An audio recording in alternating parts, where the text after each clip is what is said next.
What is up, everybody? Welcome back to your Average Joe Sports Network. I'm your host, Drew Hoover, and today we'll be discussing the top linebackers in this year's draft.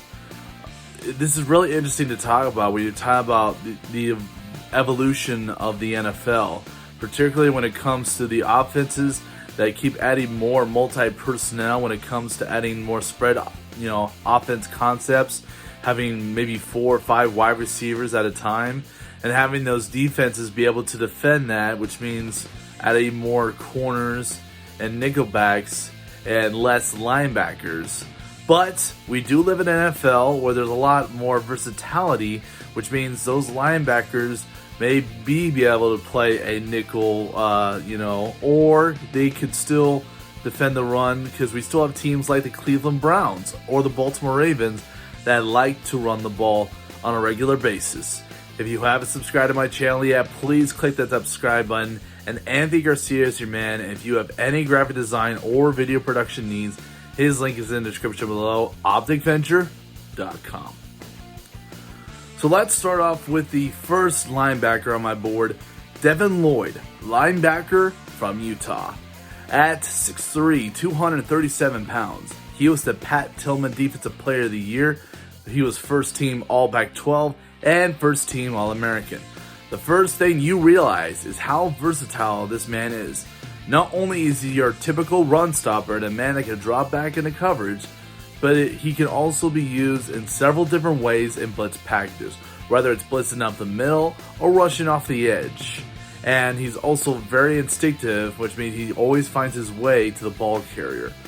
My NFL comparison is Devin Bush, the linebacker formerly of the Michigan Wolverines, went to the NFL, now is a Pittsburgh Steeler. And when you look at this draft, it's kind of being one of those positions where you're lucky to see maybe 1 or 2 in the first round. If there was any linebacker that deserved to be drafted in the first round, I think most would agree that linebacker is Devin Lloyd.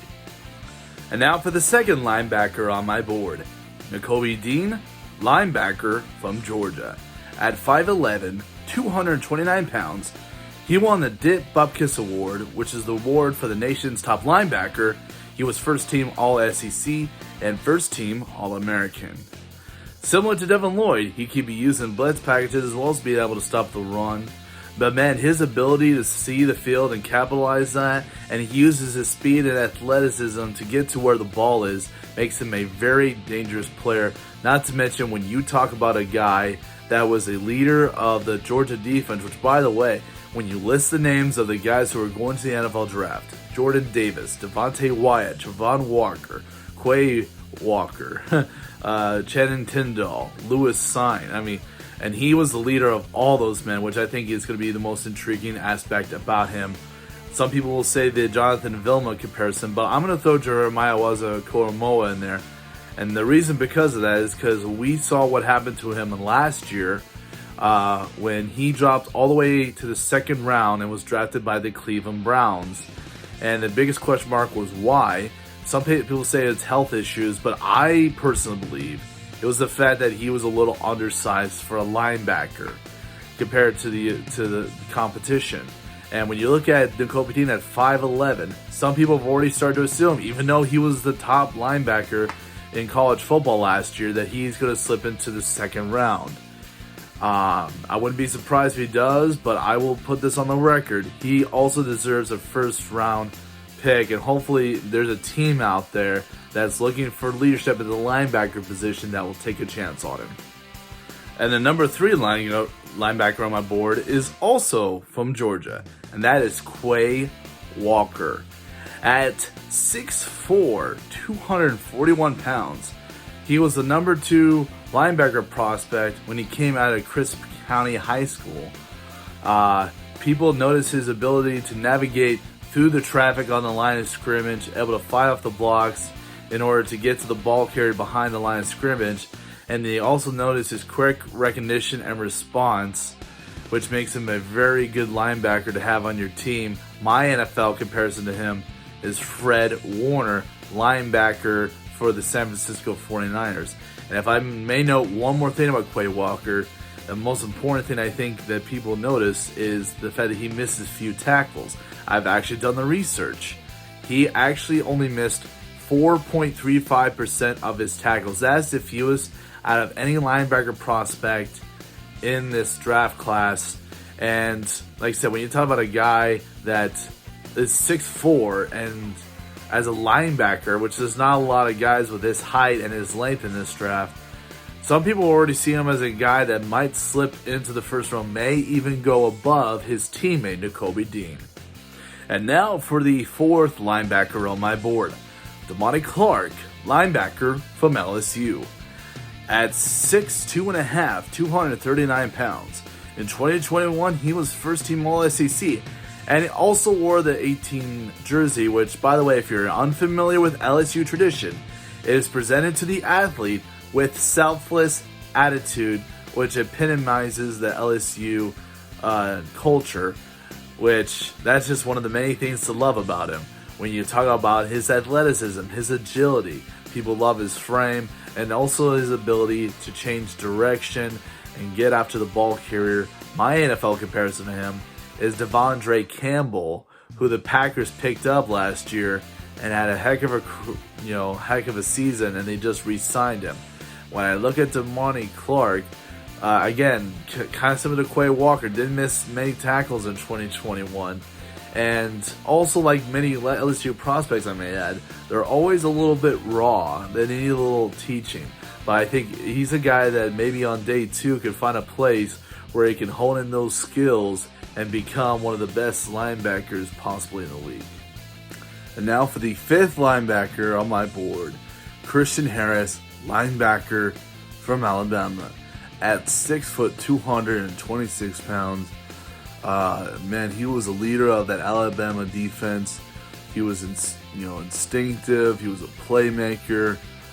He was long and athletic, and when you watch him on tape, he seems like he was always making a play at the ball, which is something you love to see as a linebacker. That wherever the ball is, he's there making a play. My NFL comparison to him, and I'm gonna butcher this name, Foye Olokun, linebacker from, who I think he's with the Jaguars right now, but he played last year with the Atlanta Falcons, actually led the league in tackles. And speaking of tackles, my biggest question mark about Christian Harris is the high percentage of missed tackles. I mentioned, Quay Walker, who only, missed 4% of his tackles last year. Christian Harris missed 15.73% of his tackles last year. If you want to compare, it's more than Devin Lloyd. He's got around, I think, 11%, and then Nakobe's 12%, which by 11 and 12 is around the average. He even has more missed tackles percentage than some people that even have a reputation of missed tackles, like Brandon Smith from Penn State, for example. I've talked to a lot of people, and apparently Brandon Smith has that reputation of missed tackles, and yet Christian Harrison has a higher percentage of missed tackles than he does. So that's my only concern about him. But I think he's still a guy that could be a playmaker on your team. It might just be a little tweaking right here to help him, with those issues. And this has been my top 5 linebackers in this year's draft. And we're getting close to the end right here. And just to give you guys a heads up, I'm going to just group in the safeties and corners and just go defensive backs all together. There's not a lot of depth at the safety position for me this year, so I'm just going to group those together. We'll find a way to fit Kyle Hamilton in there, and maybe if there's another safety I think worthy in there, I'll try to throw it in there.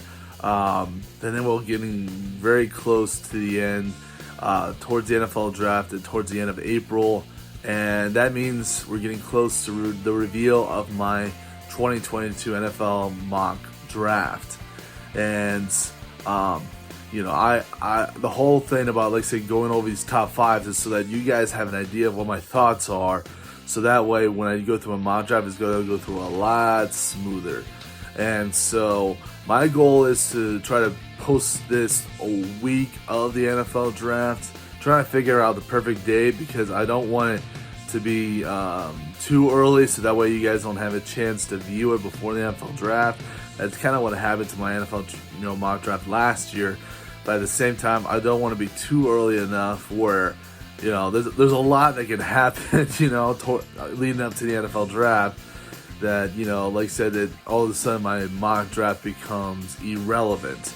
So anyway, this has been your Average Joe Sports Network. I'm your host, Drew Hoover, and have a good day, everybody.